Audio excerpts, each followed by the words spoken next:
Hola, bienvenidos de nuevo. Soy el doctor Carlos Waldo, soy médico especialista en medicina interna y este es mi canal Enseñando Medicina Interna.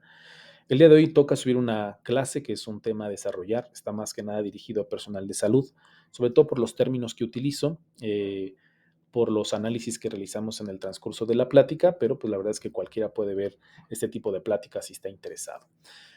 La plática del día de hoy es de cálculos biliares. La verdad es que es un tema más que nada de cirugía general, pero creo que como médicos o como personal de salud en general no está de más conocer los datos de esta enfermedad, sobre todo por la alta prevalencia que tenemos en nuestro medio, sobre todo en América Latina, en América del Norte y en América del Sur hay una prevalencia bastante elevada y creo que no está de más que conozcamos esta enfermedad, cómo abordarla, cómo hacer el diagnóstico, el tratamiento, qué pacientes observamos y vigilamos, qué pacientes sí necesitan cirugía. Creo que siempre está la controversia, sobre todo entre los clínicos y los quirúrgicos, de que pues tiene cálculos biliares, opéralo, ¿no? No es que no tiene indicaciones, no es que pues es que tiene dolor, ¿no? Pero es que esto y es que aquello. Entonces, hay criterios muy específicos que tenemos que tomar en cuenta para poder decidir si el paciente necesita cirugía, cuándo se puede operar o cuándo no debemos operar o cuándo no se deben operar. Entonces, es algo interesante, creo es lo que voy a intentar desarrollar en el transcurso de esta plática. Espero que sea de su agrado y que les sea de utilidad sobre todo. Vamos a empezar con la prevalencia. Aproximadamente en Europa el 20% de la población adulta va a tener cálculos biliares y se considera una enfermedad crónica, sobre todo porque un gran porcentaje de pacientes van a ser asintomáticos, no tienen síntomas. Entonces, se considera como una enfermedad crónica y su prevalencia va a aumentar con la edad. Va a alcanzar una meseta aproximadamente por arriba de los 50 años en hombres y por arriba de los 60 años en mujeres. Pero lo que es interesante es que la prevalencia de los cálculos biliares es mayor en las poblaciones hispanas en América del Norte y del Sur. Si ven la imagen, estos países que están coloreados de rojo y de rojo más intenso son los países que tienen una mayor prevalencia de esta enfermedad. Como podemos ver, en América del Sur están las principales poblaciones que son las más afectadas. Las poblaciones nativas de América del Norte y del Sur son los que tienen mayor riesgo de esta enfermedad en todo el mundo. Estas poblaciones tienen factores de riesgo genéticos que conducen a la bilis y cálculos biliares litogénicos, es decir, que promueven la formación de cálculos. Y en este tipo de poblaciones encontramos pacientes con cálculos biliares tan jóvenes como menores de 30 años y tienen una prevalencia de más del 50% cuando llegan a los 50 años, es decir, afecta mucho a este tipo de poblaciones. Y por otro lado, las prevalencias o las tasas más bajas las encontramos en África y en Asia.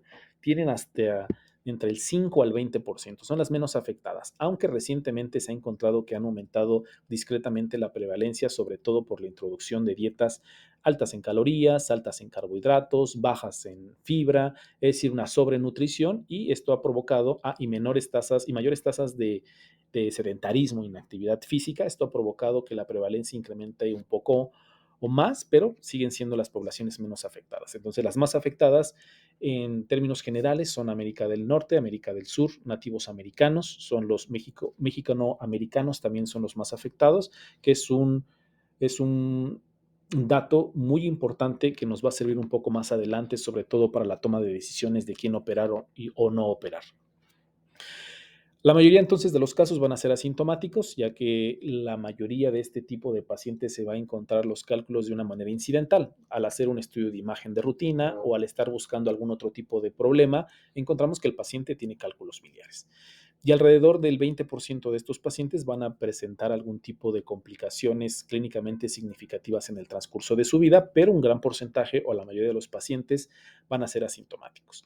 Y la colecistectomía laparoscópica va a ser el tratamiento estándar para la colelitiasis sintomática. Ahorita más adelante voy a desarrollar un poco más el tema en cuanto a quiénes operar y no quiénes no operar.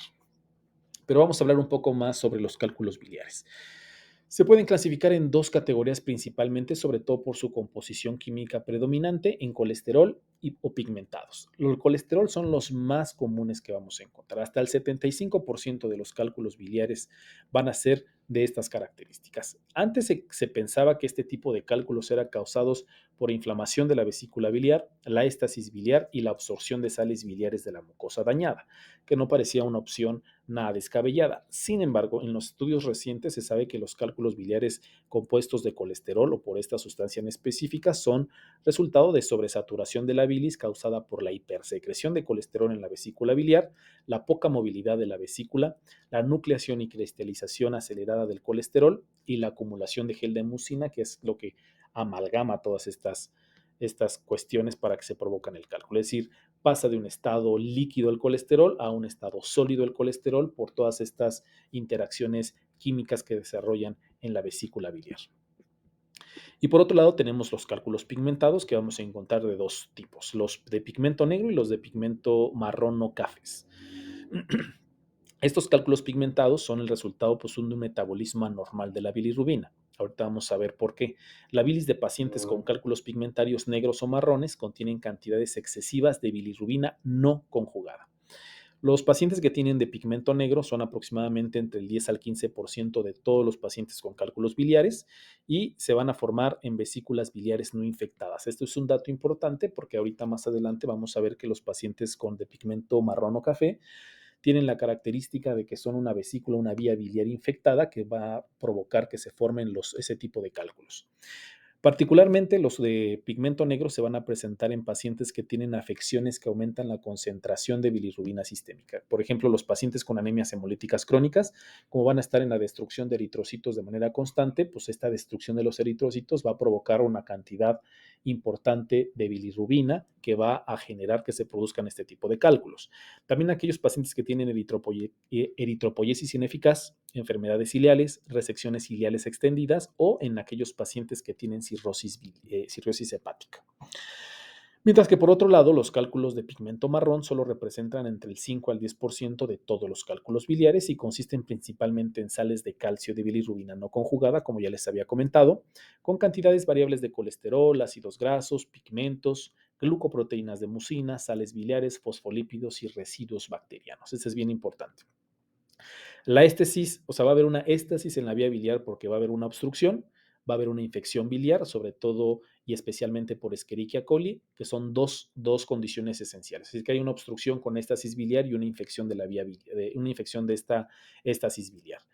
Esto va a provocar que las bacterias produzcan beta-glucuronidasa, fosfolipasa y moco que van a contribuir en la formación del cálculo. Este tipo de cálculos tienen la particularidad de que no solamente se van a desarrollar en la vesícula biliar, sino que también pueden presentar la formación en la vía biliar. Se van a desarrollar estas piedras en toda la vía biliar, sobre todo desde donde está la obstrucción.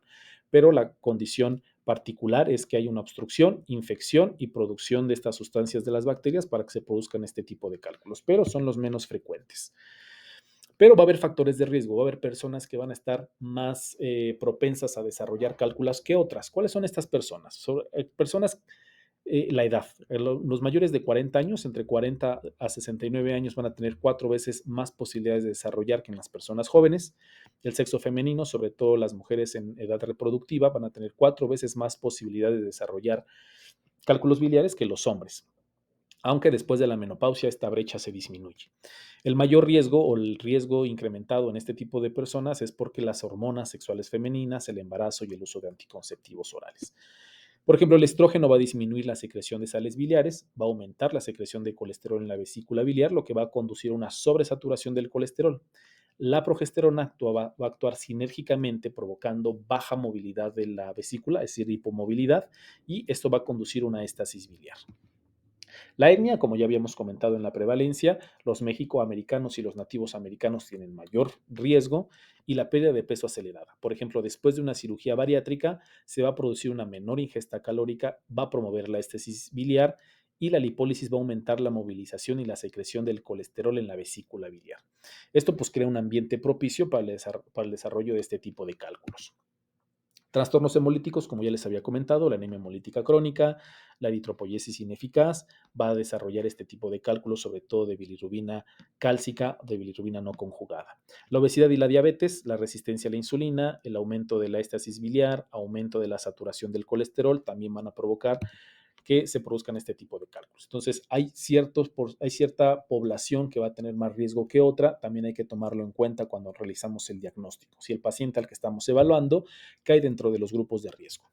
El cuadro clínico, pues el dolor abdominal va a ser el síntoma más común, va a ser el síntoma principal y por el que va a acudir el paciente a consulta. Se describe como un dolor constante en hipocondrio derecho, en ocasiones en epigastrio, en ocasiones en ambos lados y que va a ser intermitente. Se va a presentar con una duración de entre 30 a 120 minutos y que va a presentarse ya sea en el epigastrio, que va a ser un dolor de la línea media, sobre todo porque se va a deber por una distensión de la vesícula biliar. Sin embargo, hasta el 60% de los pacientes pueden tener un dolor en epigastrio o un hipocondrio que se irradia hacia el hombro o hacia la espalda. Hasta el 60% de los pacientes pueden tener este tipo de sintomatología. Se pueden presentar con algunos otros tipos de molestias como náusea, vómito, es poco probable que se presenten alteraciones en las evacuaciones, pero pueden llegarse a presentar. Es un dato que es súper importante en los pacientes con este tipo de molestias, sobre todo por cálculos biliares, es que no se va a aliviar con los cambios en posición. A diferencia de algunos otros tipos de dolores, como por ejemplo el pancreático, que el paciente en posición en gatillo va a disminuir el dolor, en este tipo de pacientes no importa la posición que adopte, el dolor no va a mejorar. No va a importar que evacúe o que elimine gases, tampoco el dolor va a mejorar. También si los síntomas se presentan después de una hora de ingerir alimentos al final de la tarde o por la noche, también sugieren fuertemente que sea un dolor biliar. Los pacientes, y esto es un dato importante, que ya presentaron un cólico biliar, un dolor proveniente de las vías biliares, tiene hasta el 70% de posibilidades de volver a presentar ese dolor en los siguientes 2 años. Es decir, es muy probable que este paciente va a seguir presentando dolores o este tipo de dolor en el transcurso de 2 años. ¿Cuáles van a ser las complicaciones? Entre el 1 al 3% de los pacientes con cálculos biliares van a experimentar una complicación relacionada con los cálculos biliares. Pueden ocurrir en pacientes que ya sean asintomáticos o sintomáticos. Los pacientes asintomáticos van a tener un riesgo acumulado a 10 años un poco menor que los sintomáticos, entre el 3 al 4%, mientras que los pacientes con síntomas hasta el 6%, pero ninguno de los dos se salva. Pueden presentar complicaciones.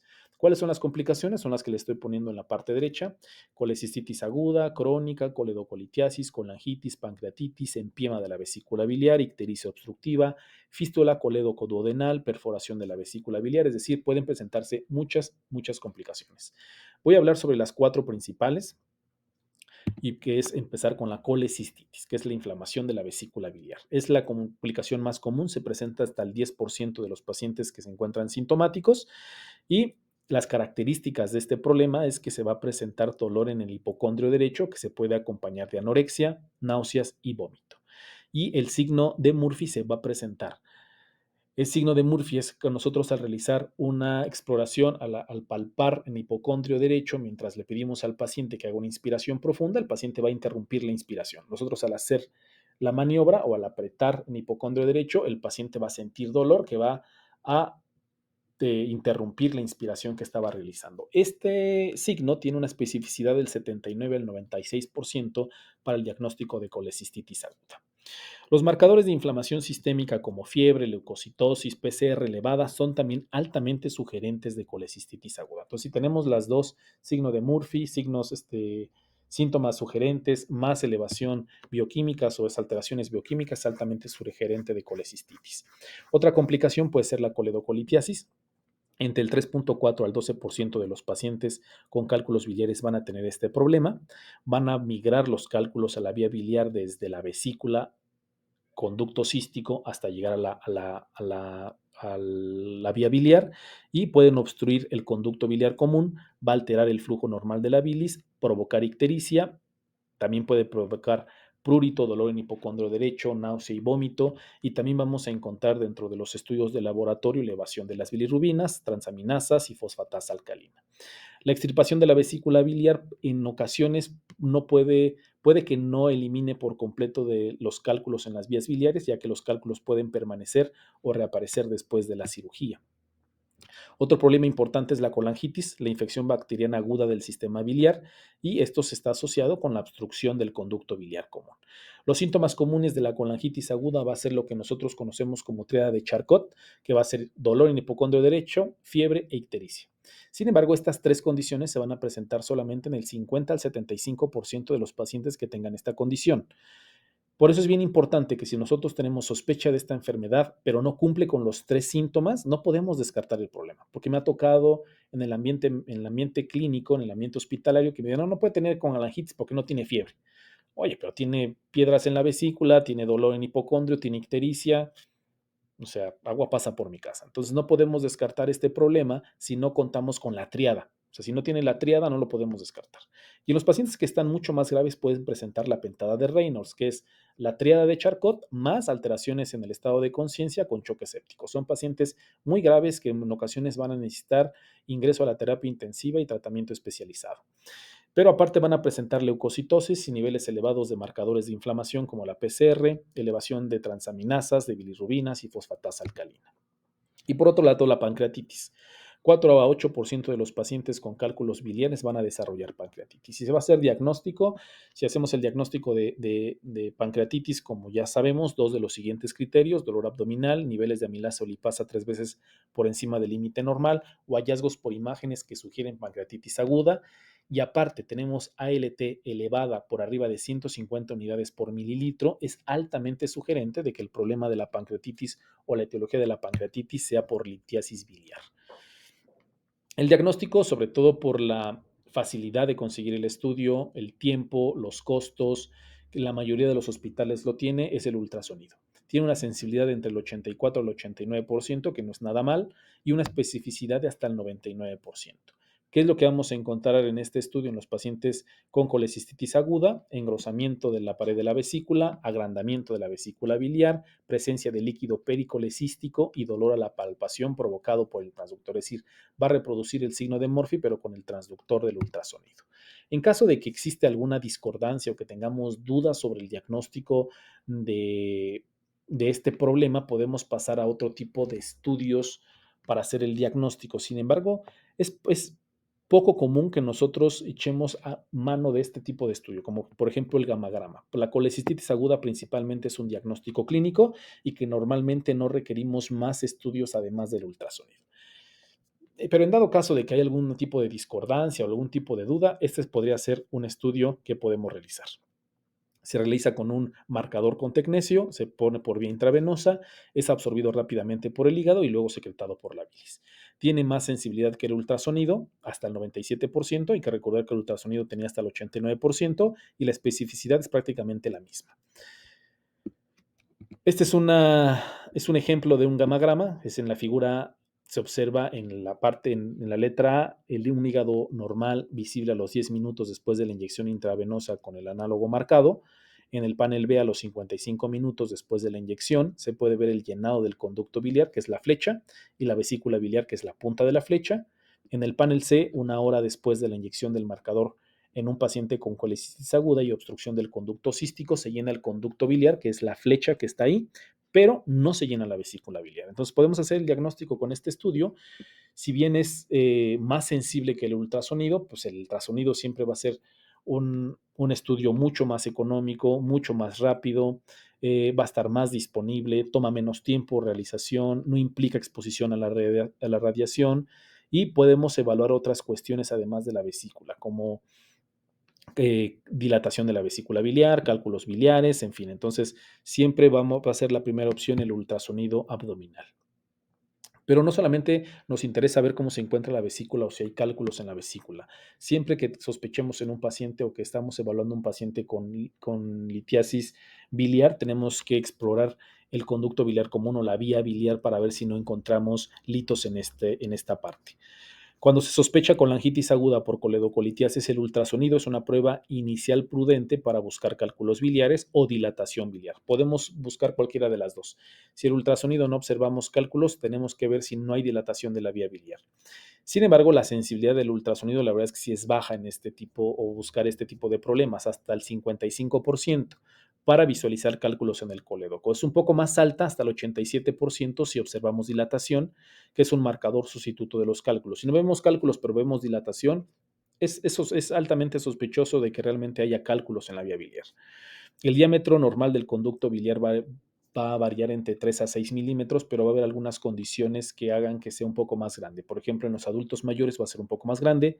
Los pacientes que fueron sometidos a colecistectomía podemos encontrar un diámetro de hasta 10 milímetros. también en aquellos pacientes que fueron sometidos a cirugía bariátrica, como por ejemplo el bypass gástrico en YDRUX, también vamos a encontrar la vía biliar un poco dilatada, pero no significa que tenga litiasis en la vía biliar. Sin embargo, este estudio sí tiene un valor predictivo negativo bastante elevado, hasta el 95% para excluir eh, litos en el cálculo, litos en el conducto biliar. Entonces, si el paciente no tiene ni se observan cálculos ni dilatación de la vía biliar, es altamente sugerente que no tengamos este tipo de problemas. Sin embargo, si tenemos alguna duda y algunos otros estudios que nos dan más sensibilidad y más especificidad. Por ejemplo, el ultrasonido endoscópico, la colangiopancreatografía por resonancia magnética, la colangiopancreatografía retrógrado endoscópica o CEPRE tienen una sensibilidad similar. El ultrasonido endoscópico hasta el 94%, la colangioresonancia del 85 al 92%, el CEPRE 89 al 93%. Y una especificidad de 94 al 95 el ultrasonido endoscópico, de 93 a 97 la colangioresonancia y hasta un 100% la CEPRE. Sin embargo, el ultrasonido endoscópico es superior a la colangioresonancia para encontrar litos menores de 6 milímetros en la vía biliar. La CEPRE debe reservarse siempre para tratamiento, no tanto para el diagnóstico, sobre todo por las complicaciones que puede presentarse el paciente después de realizar una CEPRE, como son pancreatitis o una perforación. Entonces, siempre será mejor realizar CEPRE para el tratamiento que para el diagnóstico. Los cálculos biliares, sobre todo en aquellos pacientes asintomáticos, hubo mucha discusión sobre los pacientes que tienen cálculos biliares, si el tratamiento debe ser conservador o hacer una intervención quirúrgica. Para abordar este problema se han hecho varios estudios, grandes estudios de corte para poder ver a los pacientes que no son sometidos a cirugía qué tan bien les va o qué tan mal les va. Por ejemplo, en la parte izquierda les pongo los estudios desde el 82 hasta el 2016 con los autores, cada uno de ellos, en el siguiente el número de pacientes que tiene el estudio, el seguimiento que se le dio a estos pacientes, cuántos meses se les dio seguimiento, y de todos estos pacientes, quién desarrolló cólico biliar o se volvieron sintomáticos y cuántos de estos presentaron complicaciones. Entonces se encontró que los pacientes sin síntomas tienen alrededor un 7 a un 26% de riesgo de desarrollar síntomas a lo largo de su vida y de presentar complicaciones del 2.4 al 8%. Entonces, esos son los estudios que se han realizado. El tratamiento estándar para estos pacientes es el manejo expectante, es decir, no realizar cirugía en estos pacientes. Entonces, este es el algoritmo. Hay varios algoritmos que pueden encontrar en la literatura. A mí me gustó mucho me parece que es un algoritmo bastante bueno que te va llevando de la mano cuando te enfrentas a un paciente que ya le encontraste piedras en la vesícula, ¿qué es lo que vamos a hacer? En la primera instancia, si el paciente tiene síntomas o no tiene síntomas. Es lo primero que nosotros tenemos que abordar. No se recomienda la colecistectomía en pacientes con cálculos biliares y se encuentren asintomáticos. Sin embargo, hay algunos pacientes que pueden beneficiarse de colecistectomía profiláctica. Ya había hablado un poco de eso en las diapositivas previas y en la prevalencia que ya les había comentado. La literatura sugiere considerar colecistectomía en los siguientes pacientes. Como ya les había comentado, pacientes con anemia hemolítica crónica, incluyendo aquellos niños que tienen anemia falciforme y esferocitosis. Estos pacientes tienen un mayor riesgo de desarrollar cálculos de bilirrubinato cálcico, como ya les había explicado. Estos cálculos pigmento de color negro están mucho mayor propensos a desarrollar cálculos. Y en los nativos americanos, que también tienen un alto riesgo de seguir desarrollando cálculos y volverse sintomáticos, este tipo de pacientes se les puede realizar o dar una colecistectomía profiláctica y les va bastante, bastante bien. Antes existían algunos criterios para la colecistectomía profiláctica que hoy en día ya no se utilizan o se ha demostrado que no son de utilidad. Por ejemplo, la calcificación de la pared de la vesícula biliar, la típica o la conocida vesícula biliar de porcelana, ya no se considera una indicación absoluta para la colecistectomía. Se pensaba que esta afección estaba asociada a una alta tasa de carcinoma de vesícula biliar, pero análisis recientes han encontrado que no tiene tanta prevalencia y que la colecistectomía en este tipo de pacientes se asociaba a altas tasas de complicaciones posoperatorias, por lo que en este tipo de pacientes ya no está indicado realizar colecistectomía profiláctica. También antes se realizaba colecistectomía concomitante en pacientes sometidos a cirugía bariátrica, ya que como se consideraba que estos pacientes por la pérdida de peso tan acelerada podían presentar litiasis vesicular, se había propuesto la realización de colecistectomía junto con la cirugía bariátrica, pero hoy en día ya no está indicado, ya no hay necesidad de realizar una colecistectomía profiláctica en este tipo de pacientes. Entonces, pacientes con síntomas, a menos de que no tienen síntomas, a menos que tengan estos factores de riesgo, sean de esta población en riesgo, la mayoría de los pacientes se le debe dar solamente seguimiento. Por el otro lado, en los pacientes que tienen síntomas, que sí desarrollan síntomas, puede que hayan complicaciones o no haya complicaciones. Si hay complicaciones de los pacientes con litiasis, más adelante voy a hablar de ellos en la siguiente diapositiva, pero en aquellos pacientes que son sintomáticos, pero realmente no tienen una complicación de la enfermedad, sí tienen alto riesgo de sufrir complicaciones biliares, por lo que se les recomienda colistectomía laparoscópica para pacientes que no tienen contraindicaciones. Si es candidato a cirugía y no tiene ninguna contraindicación, lo que tenemos que realizar o se tiene que realizar es una colicistectomía laparoscópica. La terapia de disolución oral y la litotricia extracorpórea por ondas de choque están disponibles para pacientes que no pueden someterse a cirugía. Si tienen un alto riesgo o no quieren cirugía, están negados para la cirugía, pero si tienen una buena función de la vesícula biliar, si tienen pequeños cálculos y estos son radiolúcidos y tienen síntomas leves, se puede optar por este tipo de estrategia terapéutica, dilución oral o terapia con ondas de choque extracorpórea. Sin embargo, si el paciente tiene cálculos pigmentados o radiopacos de gran tamaño, se pueden optar por algún otro tipo de opciones como el manejo clínico o colecistotomía percutánea. Este tipo de procedimientos en los que no se extirpa la vesícula, sino que se extraen los litos con procedimientos especiales para tratar de retirar los cálculos. Podría llegar a ser una de las opciones. En caso de que el paciente tenga complicaciones, si el paciente ya le encontramos cálculos biliares, tiene síntomas y ya tiene alguna de las complicaciones que aquí les presento, colecistitis aguda, coledocolitiasis, colangitis aguda o pancreatitis aguda, ¿qué es lo que tenemos que hacer? Para los pacientes que experimentan colecistitis aguda, se recomienda realizar la colecistectomía laparoscópica dentro de las primeras 72 horas de que se realiza el diagnóstico. Durante muchos años, esto sí me tocó, incluso siendo residente o siendo interno, en el que había muchas preocupaciones en cuanto a la seguridad con respecto a la morbimortalidad en los pacientes que tienen el cuadro clínico en agudo, la colecistitis en agudo, sobre todo las complicaciones y de que la colestectomía laparoscópica se convirtiera en una colestectomía abierta. Muchos pacientes o muchos doctores, muchos médicos preferían a que el cuadro agudo pasara y posteriormente se realizaba la cirugía. Sin embargo, se realizó un gran metaanálisis y no encontró diferencias significativas entre la colistectomía laparoscópica temprana versus a la tardía, tanto en tasas de lesión de las vías biliar o de conversión o que se convirtiera de laparoscópica abierta. Este es el estudio, este es el metaanálisis, aquí les dejo la bibliografía, que es un metaanálisis de estudios controlados aleatorizados en cuanto a la seguridad y la efectividad de una cirugía laparoscópica temprana versus tardía para colecistitis aguda. Y el resultado o la conclusión de los autores fue que una colistectomía laparoscópica temprana en colecistitis aguda parece ser segura y disminuye los días de estancia intrahospitalaria. Entonces, hoy en día ya se recomienda que los pacientes con colecistitis aguda se realice colistectomía laparoscópica dentro de las 72 horas. Además de que se ha descubierto que la colecistectomía temprana, definida dentro de la semana siguiente a la aparición de los síntomas, reduce las complicaciones relacionadas con los cálculos biliares, acorta la estancia intrahospitalaria y sobre todo reduce los costos en el sistema de salud y para el paciente. Si el paciente no puede someterse a cirugía, pues se puede realizar la colecistotomía percutánea, que son las que les había comentado, o nuevas intervenciones endoscópicas para drenaje de la vesícula biliar sin la necesidad de quitar la vesícula per se.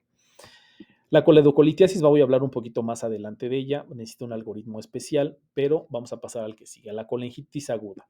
Los pacientes, como ya les había comentado, esta es una complicación bastante delicada que aumenta la morbimortalidad de los pacientes, que tiene que recibir líquidos por vía intravenosa, antibióticos de amplio espectro, dependiendo de la gravedad de la situación, requerir manejo en la terapia intensiva.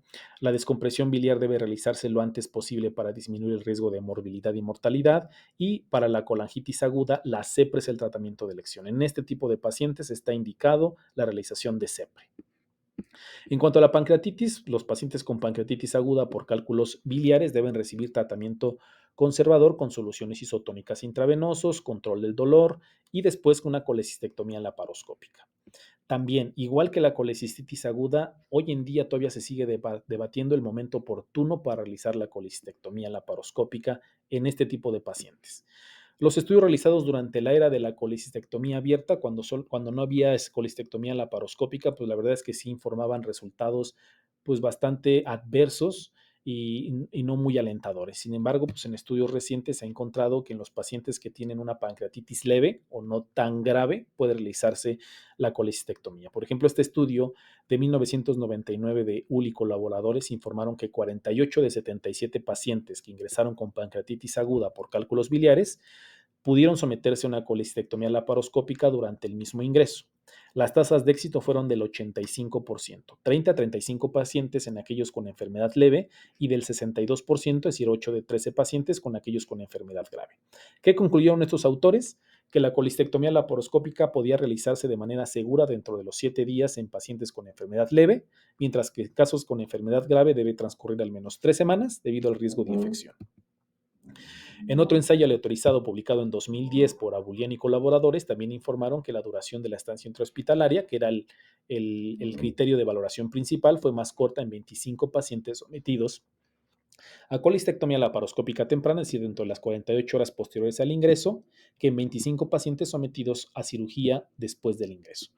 El dolor abdominal se había resuelto y las enzimas de laboratorio mostraron una tendencia a la normalización, 3.5 frente a 5.8 días, con una P significativa de 0.0016. Las tasas de complicaciones perioperatorias y de necesidad de conversión a cirugía abierta fueron similares entre los dos grupos. Es decir, con estos dos estudios podemos llegar a la conclusión que en aquellos pacientes que tienen pancreatitis por coledocolitiasis, que sea leve, puede realizarse una colistectomía laparoscópica temprana, y en aquellos que tienen pancreatitis grave, sí debemos esperar hasta 3 semanas o un poco menos, un poquito más, para realizar este tipo de procedimiento. Ahora vamos con la coledocolitiasis. Los pacientes con coledocolitiasis tenemos algunos predictores para poder darnos una idea sobre si hay cálculos en las vías biliares. Hay predictores muy fuertes, fuertes y moderados. Por ejemplo, los muy fuertes, si el paciente tiene una colangitis ascendente, si tiene cálculo en conducto biliar observado en la ecografía o en el ultrasonido abdominal, si tiene bilirrubinas por arriba de 4. Fuerte, si hay un conducto biliar común dilatado, es decir, no vemos el cálculo, pero sí un conducto biliar dilatado en el ultrasonido, bilirrubina de 1.8 a 4 miligramos. Si tiene moderado son si tiene edad por arriba de 55 años, elevación de transaminasas y GGT o pancreatitis por cálculos biliares. Dependiendo de qué predictores tenga, tiene alta, intermedia o baja probabilidad. Alta significa que tenga más del 50% de probabilidad de que tenga cálculos en la vía biliar. Y esto es si tiene un factor muy fuerte o dos factores fuertes.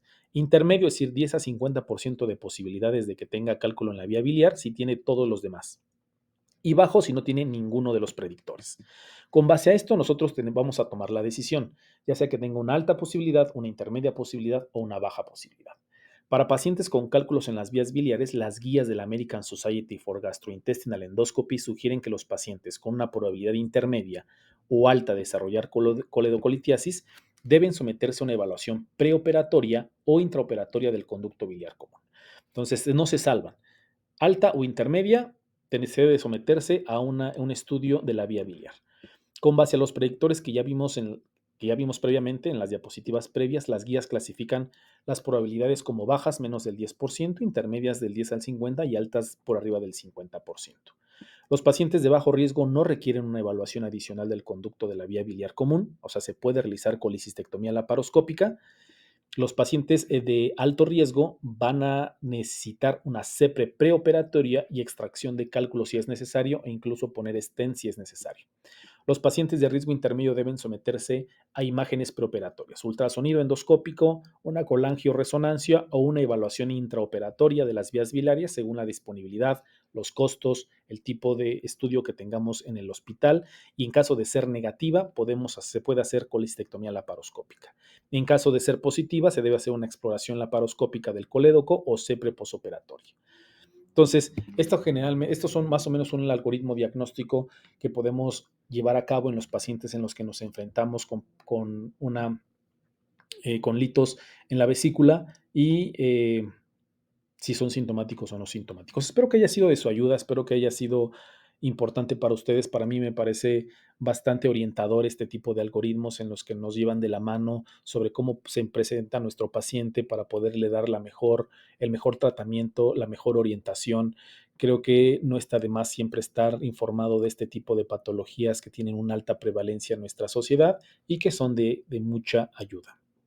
Espero que haya sido de su agrado. Les doy las gracias por ver mi video hasta el final. Si no están suscritos a mi canal, por favor suscríbanse, denle un like, déjenme un comentario. Este tipo de situaciones, que se estén suscribiendo, que le estén dando like, que estén comentando, hacen que mis videos sean más visibles, que le lleguen a más personas, que haya mucho mayor difusión de los conocimientos médicos, y esto me motiva a continuar subiendo videos y haciendo este tipo de difusión médica. Espero que sea de su agrado, que tengan un bonito día y una excelente semana.